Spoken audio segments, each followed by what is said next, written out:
Transfer season incoming. The English champions have got one big one over the line, but another proving a little bit more stubborn. The Champions League final was quite lopsided. One team capping a stellar season, another collapsing badly. And a really egregious penalty from everyone's favorite Dutch hothead in Spain, why he may be looking at a ban coming up.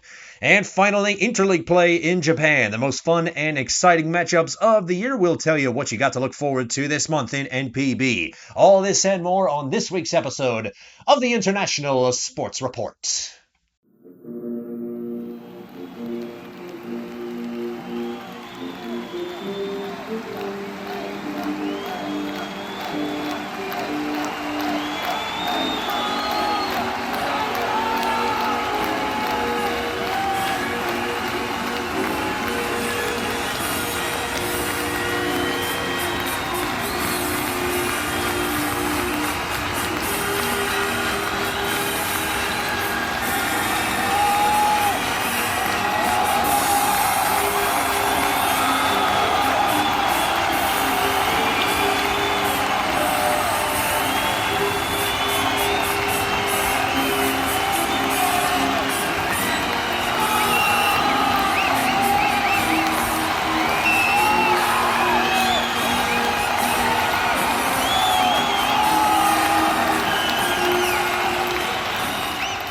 Hello and welcome to this week's edition of the International Sports Report. Marshall Emmert is my name. My better dressed partner on my left is Matthew Giesecke, joining me for another week of action here on ISRMG. Welcome back.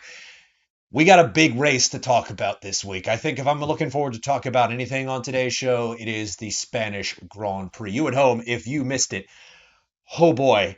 Boy, do I feel sorry for you, but we'll try our best to pick you up to speed.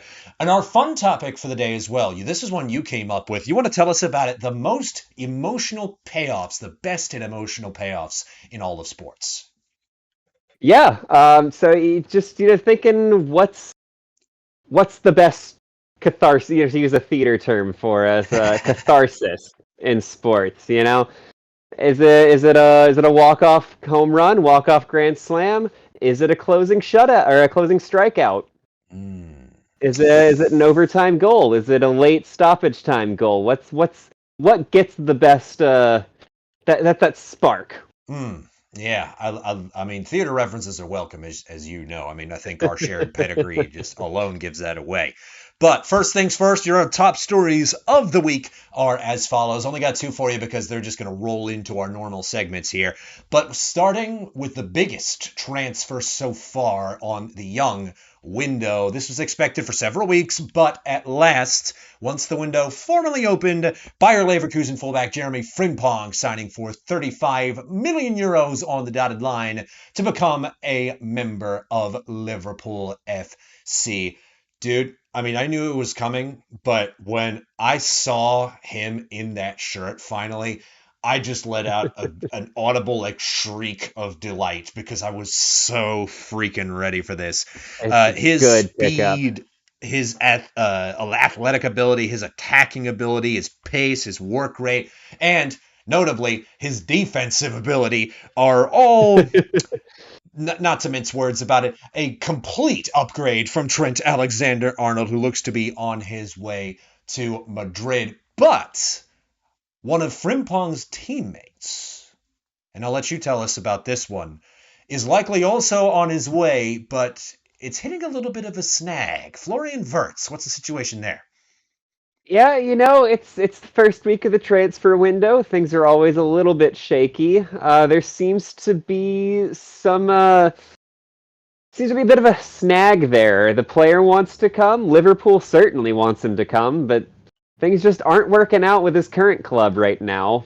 Yeah, so we'll see what happens there. Yeah, I mean, Xabi Alonso, of course, a guy who has famous history with Liverpool. And as of today, we do have a yes from Leverkusen. And I think what's happening here, we're getting a little lost in the sauce because the media outlets are just pumping the wire up with garbage. Let's just get a few of them out of the way right here. Alexis McAllister is not going to Bayer Leverkusen. Harvey Elliott, maybe, but when with the reported number of close to 120 million pounds, I would be surprised if a player was involved in this switch at all. I mean, he's going to be Yeah, the record signing for Liverpool and even the Prem, I think, as is with no 120 extras to the might deal. be. It's yeah. Yeah, I think If we're they call it, our neighbors across the pond call this silly season for a reason. It's so much gets lost in just this firestorm that starts on June 1st. Excuse yeah. me. Yeah, so you say, but we're going to have to keep an eye on this one. Likely next week we will have news of Versus transfer being completed unless something really crazy happens, like some kind of Thomas Lemar situation, if you remember that from a Yeah. couple of years ago.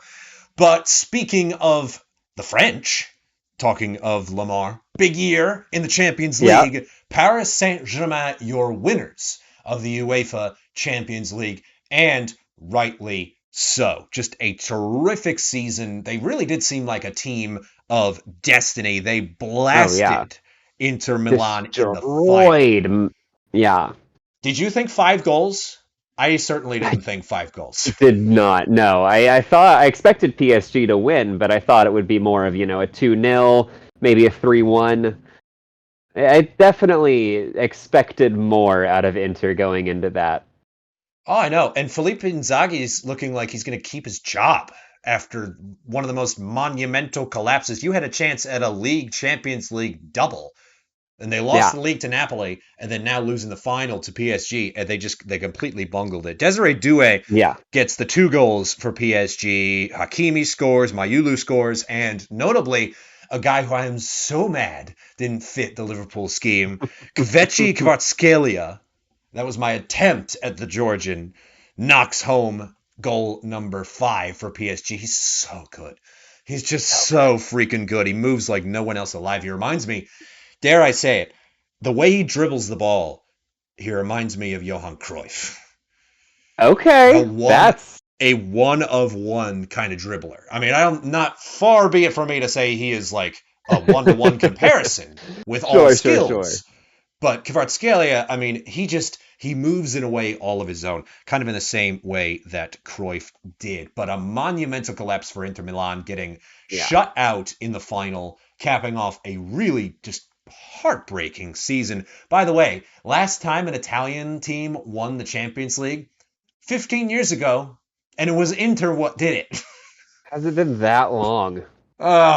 It's just you hate to see it for Wow. Serie A, a team that has, or a team rather, a league rather that has such a prestige about it, such history. Such history, yeah. But not It the year for really Inter, not the year for Italian football. Our third top story, you know him. Maybe you love him. I don't know. We're going to talk about Max Verstappen in our racing segment coming up here. But first things first, let's figure out how things went as we go to the tables, starting with our games of the week for May the 28th. Beginning with the weekend series in NPB, Carp versus Tigers at Koshin. Shoki Murakami is awesome in Game 1. 7 innings, 3 hits, 1 run, and some unforced errors by the Carp sink an otherwise very good Masato Morishita start, who unluckily gets handed his 5th loss of the year. Hanshin takes Game 1, 5-2. Kotaro Otake wins another pitcher's duel against fellow lefty Hiroki Togata in Game 2. Togata, the better pitcher with more Ks and a longer outing, but not enough offensive backing. Hanshin wins the game and takes the series to 0. Tigers blast Shohei Mori in Game 3. 2 home runs, a 2-run shot early from Shota Morishita in the first, and a 3-run shot from the mighty Teraki Sato in the 8th, his Central League leading 13th bomb of the season. 8 runs on 10 hits for Hanshin as they sweep the Carp at home going into Interleague play. Midweek series in Korea, 1 versus 2, Eagles versus Twins. Twins take a low-scoring Game 1 on Tuesday. Im Chon-kyu dominates with a strong 7 innings of 1-run ball. Moon Bo-gyung gets the deciding hit to give the Twins a 2-spot in the first, and no other offense was needed. Eagles get 1, but that's it. LG wins a squeaker 2-1. Game 2, meanwhile, was the one to watch. First dreadful start of the year for Cody Ponce. 4 runs on 6 hits, including 2 home runs from the great Kim Hyun-soo, the former Oriole, and Lee Young-bin. Luckily, the Eagles did some hitting of their own with a leadoff bomb from Esteban Florial in the first at-bat of the game, and a 3-spot in the third to buoy their chances. It goes to extras, tied at 4 until Chae Yun-sung struck out Park Myung-gun in the 11th to give the visitors a 6-4 lead. Park Dong-won answers with a solo shot in the bottom half, but that was it. Eagles even the series 6-5. Twins respond with crooked numbers in the 6th, 7th, and 8th in Game 3 to win the game 3-1 and the series 2-1.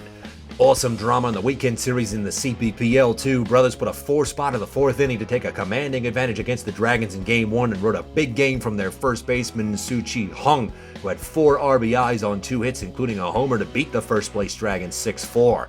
Backup catcher Lin Chen-sun goes 3 for 3 with 3 RBIs off the bench for the Dragons in Game 2 as they light up Brothers pitching for 14 runs. Not like their pitchers got off unscathed, though. They gave up 10 to the Taichung boys. It's a football score in Game 2 that goes the way of Weichuan 14-10. Brothers win the series in Game 3 with a massive 7-run 7th inning to make it lopsided. Soo-Chi Hung has another insane day, this time with 5 RBIs, going 2 for 4 with a homer to get the Brothers into a stellar spot going into the month of June. Examining the baseball tables, Hanshin in the lead going into interleague play in NPB, 31 wins, 20 losses. Baystars 2.5 behind them, Giants surging 3.5 behind Hanshin, 4.5 for Hiroshima, and the Dragons and Swallows off the pace. Fighters Euro leaders in Pacific League, but Seibu 1.5 games behind. Oryx wrapping up the playoff spots 2.5, but the Hawks on the outside looking in 3.5 back of the lead, 1 off of 3rd place. Into Korea, Twins in the lead there, but 1.5 games separating them and the 2nd place Hanwha Eagles, who had another great week. The Lotte Giants 2 games off of 2nd place, 3.5 back of the lead. Landers 5 and the Lions 5 back from the lead as well. The Wiz net 5th at 5.5. No change in the bottom feeders. Going into the CBPL, the Lions up front, but only just. Look at how close this table is. Dragons and Brothers knotted up in 2nd, both a game off the lead, and the Monkeys still within striking distance should they find a way to get it together. Hawks and Guardians probably not in the cards, at least in the first half. And then finally going to the F1 standings after Spain, your order of finish. On the left, McLaren 1-2, Charles Leclerc in 3rd, George Russell in 4th, and Nico Hulkenberg with a spectacular performance for Sauber, getting up in 5th place. Max Verstappen after his penalty, and we're going to get into that in a minute, going all the way down to 10th. A not huge lead at all for Oscar Piastri in the Drivers' Championship standings, however, as he leads his teammate Lando Norris by just 10 points. Max Verstappen, after his 10th place finish, falls off the pace, but still in 3rd as George Russell lurks behind. Mr. P3 might be in for P3 in the Drivers' Championship sooner rather than later. That segues us nicely into the weekend series. Tigers versus Buffaloes in interleague play, the Battle of Osaka. 2 immensely good pitching teams duking it out at Koshien.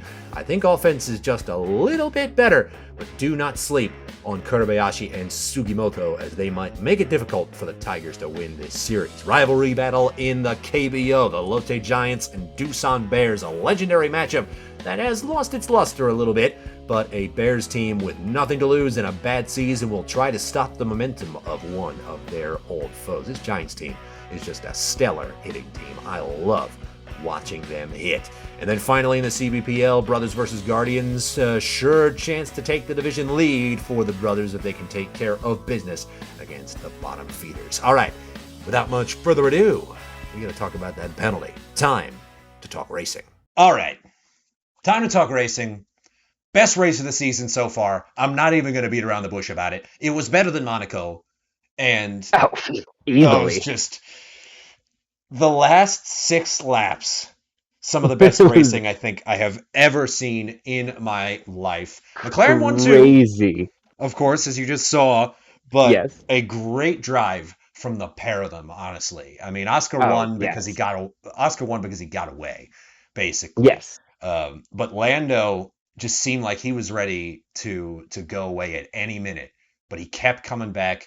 Pitch perfect strategy, improving from Monaco last week from McLaren. The Honestly, double this stack pit they pulled off. oh I know, it was terrific. It takes a real While special breed. pulling off the double stack pit, while the Sky Sports commentator is saying they can't get a double stack. Just because Martin Brundle is a hack. But anyway, is I was really happy to see it. I know you have kind of become a McLaren fan since we started this Oh yeah. show, and so you were happy to see it. Honestly, the story was not with them. No. This was really expected. They both qualified well, and they provided the result that we are used to seeing from two very talented drivers in a rocket ship that was made by the people in Woking. Digging into the last 6 laps, we'll start with Charles Leclerc, Yes. who hung around at just the right time. We had the safety car. Let's see, I think that was lap 58 when Antonelli went out. I believe so, yes. And I think it lasted for about 3 laps, and then things got restarted about 61, or it was either 60 or 61. Leclerc So they did not was need that third lap or that last lap on the safety car. They did not need. They could have restarted it sooner. No, yes, they absolutely could have restarted it sooner. But no problem for Charles, who hangs around after a bad qualifier. He sacrificed his qualifying for the actual race on Sunday, and it proved very effective. He was hanging around in that Ferrari and picked just the right move to make his way around Max. And can we talk about the contact at what was that, 180 miles an hour going down that big long straight going into turn one? You know the kind of cojones it takes to try to do that, to turn DRS on at that speed? It was Bravo to Leclerc. Yeah. He's so good. Yeah. And the point of it is talking about Leclerc and what a great drive that he had. Lewis Hamilton is officially out of excuses. Yes. That what do you even make of Spain for him? I mean, what surprised me, I saw a graphic just today actually. Hamilton has more points in this Ferrari than he did at this time last year in the Mercedes. How is that possible? With the disqualification as well.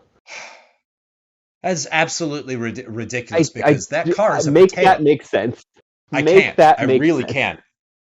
I mean, the car is not good. His communication with Ferrari, something is very wrong there, as we talked about last week. But how is he doing better? I don't know.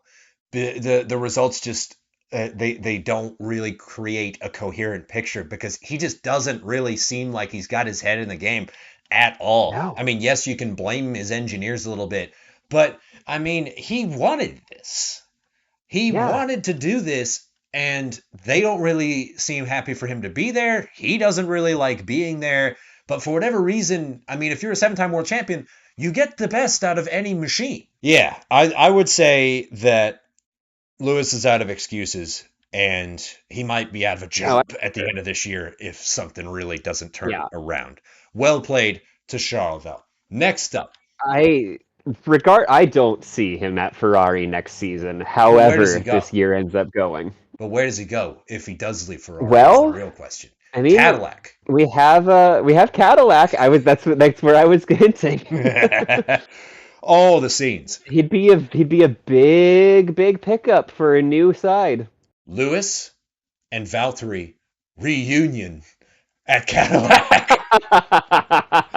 Yes, do it. Okay, next up, real driver of the day.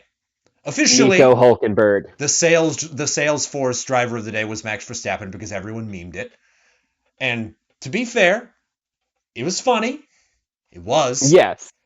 But that robbed Nico, who had the best drive of the day, probably of his entire career at Spain.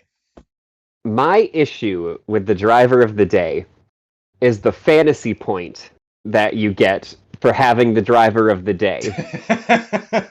It skews the result. It skews the result. It throws the result. People are going to vote for whatever driver they've got that they're using in their fantasy squad That's that day. Like, true. Maybe it wasn't all yeah, memes.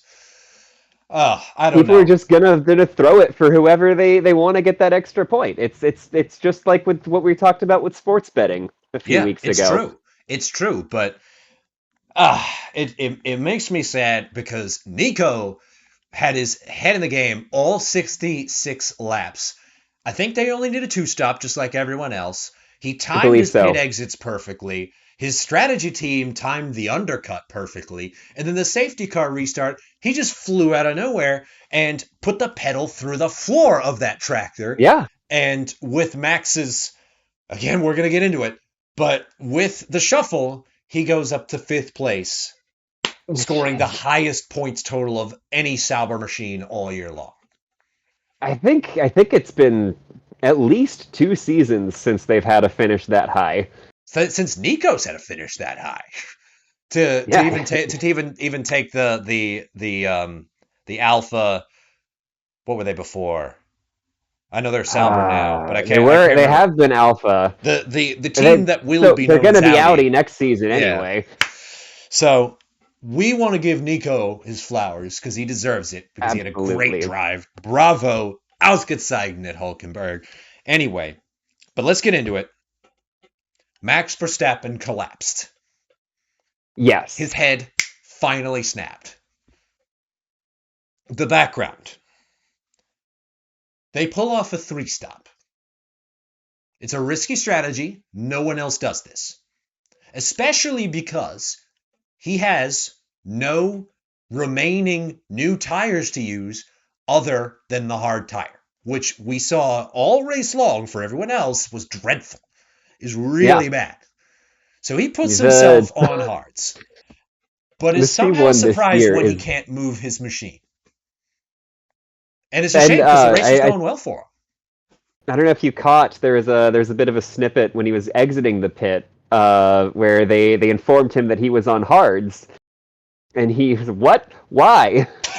I, I did not catch So that. it seems what I'm best able to ascertain is that he requested new tires. Like, he requested to box and get a set of new tires, Yeah, because he just absolutely and the ground crew down the did not mediums. inform him that all they had left was the hard.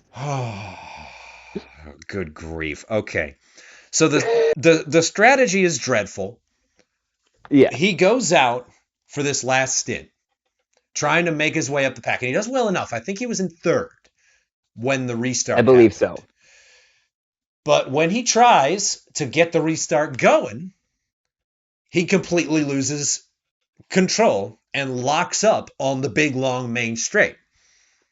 So that allows Charles to go through. It lets George Russell pick up a little bit and get right on his behind. Max tries to Yep. accelerate. Then there's that contact earlier between him Yep. and Charles that we talked about already. He thought that was a penalty. It wasn't. It's, Yeah. the thing. I think we've ascertained you watch on Sky Sports, I watch on F1 TV. Yes. The races. So Alex Jakes and Julian Palmer, the commentary team on F1 TV, were talking about how Charles moved into Max. That is not what happened. No. That is not what happened. If you No. go back and look at the footage, Max is the one that moves his wheel right into Charles. Contact is made. Luckily, it wasn't anything serious because he almost Yes. crashed out during the restart with the lockup on the back rear tires that he had, the hard ones that were dreadful. But he makes it back into the race. Great car control. Charles does pass him. But as he's getting on the radio, George is right behind him trying to pass him. Yep. And he proceeds to commit several infractions. I mean, any of them could have been awarded as a penalty. Yes. While trying to argue that Charles did something bad to him, going into the curves of 2, 3, and 4. Yep. We think it's over. We think it's over. It isn't. And then when he has to let George through on the advice of GP. He's just like, Yeah. swerve I mean, into George's bald car. face. I mean, pure malice. Yeah, yeah. He slows to let him pass, and then accelerates directly. I mean, there's no excuse. I do not understand how it wasn't a DSQ. It should have been. It should have been. It was close. I am happy that he was awarded 3 penalty points for it Yes. at the end of the race, and then naturally the 10-second penalty on race day, which moved him down from 3rd all the way to 10th. Yes. Thank goodness. At least this man was actually punished for his actions, some of which are defensible. I'm gonna say, Some like, are, yeah. some of them are borderline. Some of it is just hard racing, and he's very good at hard racing. I will give him his due Very. there.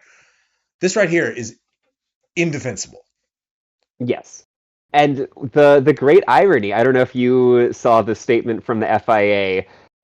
They said they had already investigated the incident between him and Russell earlier, and there was no need for him to let Russell pass. Ay vey. It was a mess. His head just finally snapped. And yeah, and we saw it previously in his younger days. Mm-hmm. As a racer. We saw similar behaviors, but now, I mean, it's that man. He's a father. He is a grown ass man. We thought he turned a corner, but yeah, he's not a teenager anymore. Daddy issues do not like disappear overnight. This is on you, Yost. But anyway, yeah. So, and it's a dangerous action. Yes, he is a liability right now. As long as his head is not on straight, and it isn't, he is a liability. Anyway, so I was blown away. It was a great end of the race, though. The hateful thing is because we're humans, we love this. It causes all sorts of great drama. But there it is. Isaac Hadjar, by the way, before I forget, another insane drive. Promote him? Punish Max to put him in the RB? Oh! But then we might see that the RB is in fact better than the Red Bull. Well, I think they would be... They are under the same impression that Lawrence Stroll was when Lance fell ill. They didn't bother trying to qualify with a second car because if you put someone else other than Lance Stroll in Lance Stroll's machine, they're going to drive better. So, anyway, that's a wrap on Spain. We got a week off this week, and we'll get back on that horse on next week's show. Now, time, my friend, to talk about, I'm going to keep your word going, sports catharses. Yes. Let's go. Our choices are, you mentioned the walk-off home run. That's up there, for sure. And I'm glad you included the final strikeout, too, like a strikeout to end the game. I mean, let's cast our minds back to the 2023 WBC, probably the most dramatic strikeout of all time. And there are World Series ending strikeouts that were not as dramatic as that. Yes. Thinking about one of the last calls of the great Harry Kalas's career. Swing and a miss, struck him out.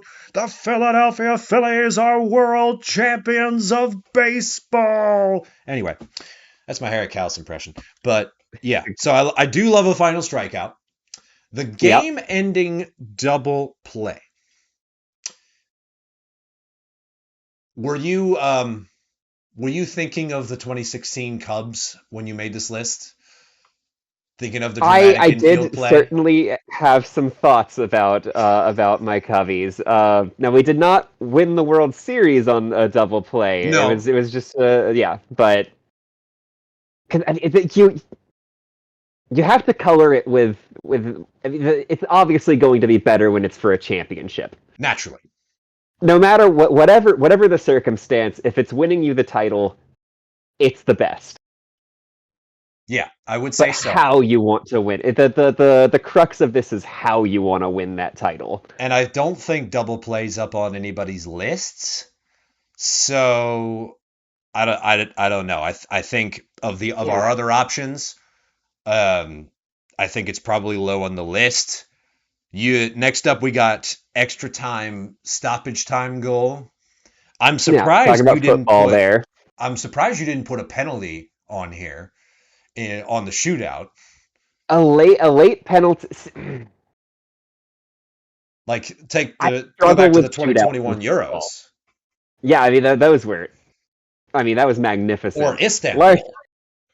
Yeah, I don't know. I yeah. Pens are up there. Pens are up there Pens are up for me there. for sure. Pens are a struggle for me because it's so. Pens in football are so weighted against the goalkeeper. But when you have a great goalkeeper, If like this is true. a This special is a good. goalkeeper, if you have a Petr Cech in goal, if you have a Gianluigi Buffon, um, Sure. and in the case of the 2021 Euros, a Gianluigi Donnarumma. Yeah. But yeah, I think Pens have to be up there despite the weight. I mean, it's like the walk off home run. I mean, when you are when you have the bases loaded and there's two outs in the bottom of the ninth inning or the bottom of the 11th, Mm, 12th, you want to put it extra innings, whatever. The pitcher yeah. is still in control. Yes. We have to remember that. It is still on the batter to put the right swing on the ball to send the ball out. And that is a Yes. hard thing to do. Swinging a bat and I hitting a baseball is the hardest thing to do in sports. We know this. I have heard. I will agree. I was about to make that point myself. I will 100% agree with that. The hardest thing is hitting a baseball. Yeah. Yeah. By the way, as long as we're like digging into the science of this, rest in peace, John Brinkus. Yeah, I did want to make sure we mentioned that on this week's show. Died, I believe, on Monday morning. I believe it Took his was own Monday morning. life. Yeah. Yeah, may he rest in peace. But we love sports science as a kid. I'm sure you did too.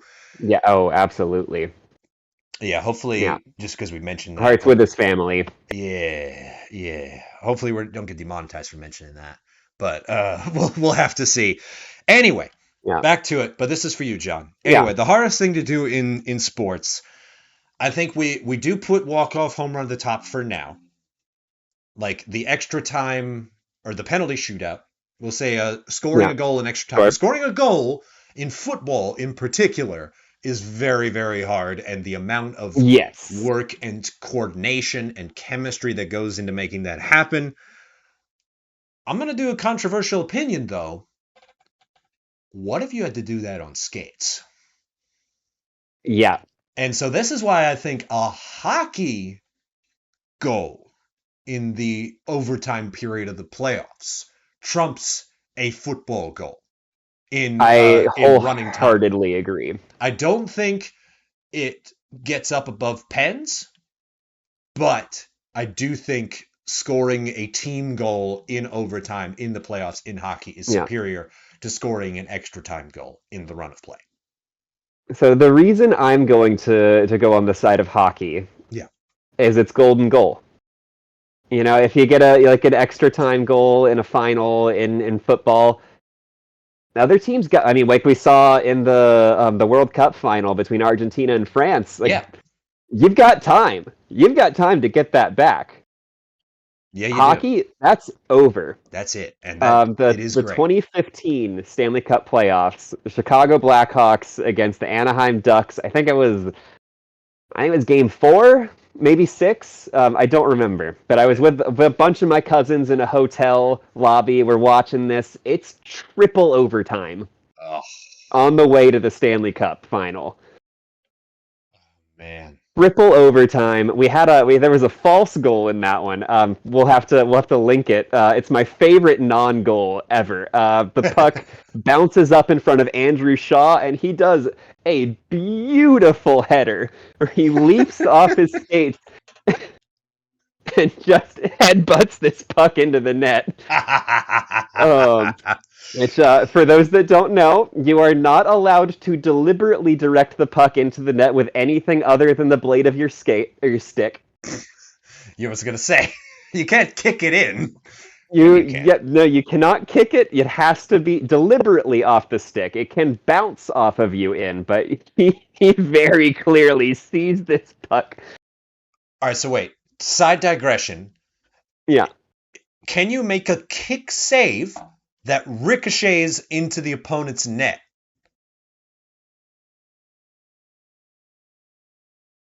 In theory, I would say yes, I would love to see because that. you're not kicking it into. Yeah, I'm gonna err on yes on that. Holy moly, that would top everything. But That would be. I mean, that's tough. Yeah. all right, But like the because you spent so long waiting for a goal. I mean, you spent two entire games nearly yeah. waiting for that goal. And then now you mention it. As we're thinking about this, pens, they have to be four shots.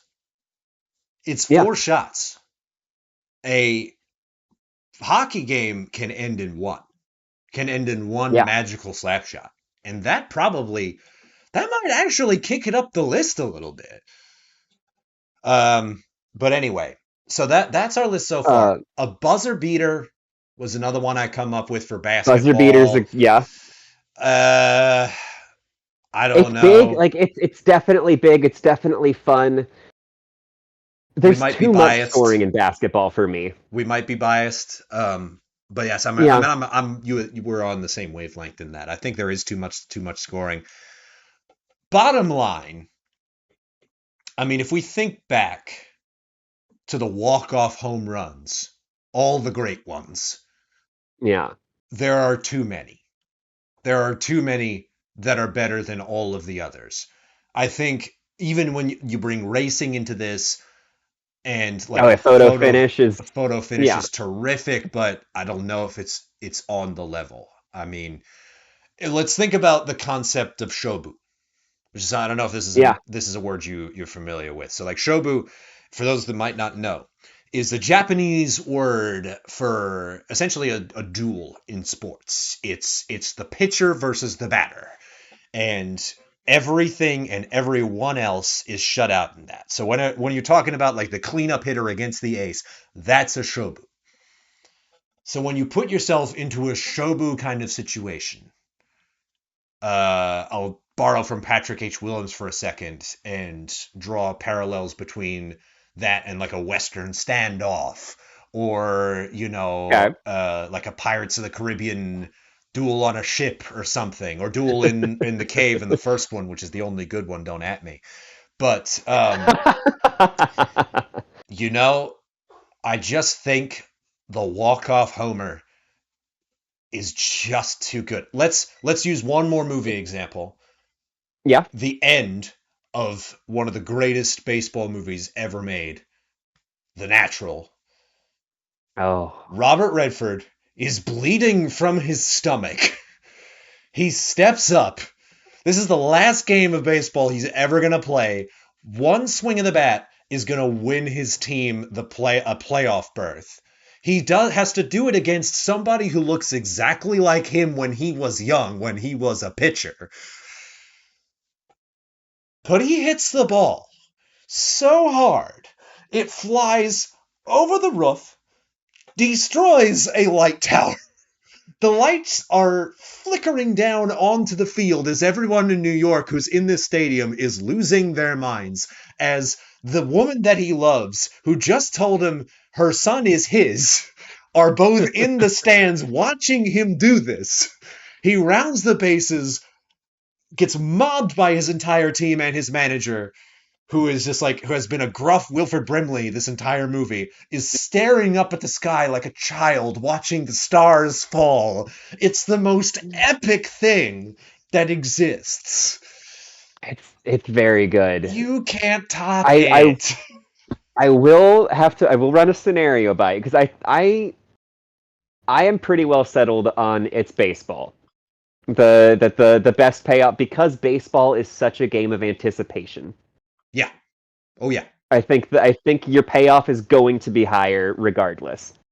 Yeah. No. Which I think is why hockey has a really strong case because of the overtime, the anticipation. But I anyway, you've I'm done gonna run a enough. scenario. You've done enough to put hockey on two, like on in second place. I think that is what I will So say. top, we'll call it Game 7, top of the nine, so it's at home. You got the Phillies pitching against the Yankees in the World Series. Hmm. Just for the sake of this Okay, hypothetical. thanks for the 2009 drama. We didn't even make it home to Game 7 in 2009. But okay. It's top of the nine, 2 outs. You Bottom of got the a ninth. runner on third. No, we're calling it top, so you're at home. Uh, Wait. Top Oh. of the nine, Bills are up Oh. 3-2, we'll say. I see where we're going. You're going with this. Top nine, runner on third, 2 outs. Aaron Judge steps up to bat. We got a full count. We'll call it bases loaded even. Full count, 2-3. Strikes him out. Hmm.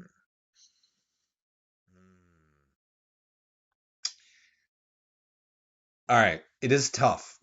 I've been recently It's watching. tough, right? I've been watching an anime about where the pitcher is the main character. And so when the main character gets a big strikeout, it's a really hype moment. It really is. It's really slow. It keeps panning between all the faces of like the batter and the catcher and the umpire and everybody in the stands and stuff. It's really hype. It is. Likely, we will have already seen strikeouts in the game. I will concede the one thing that might beat a walk-off home run is the final strikeout in a no-hitter.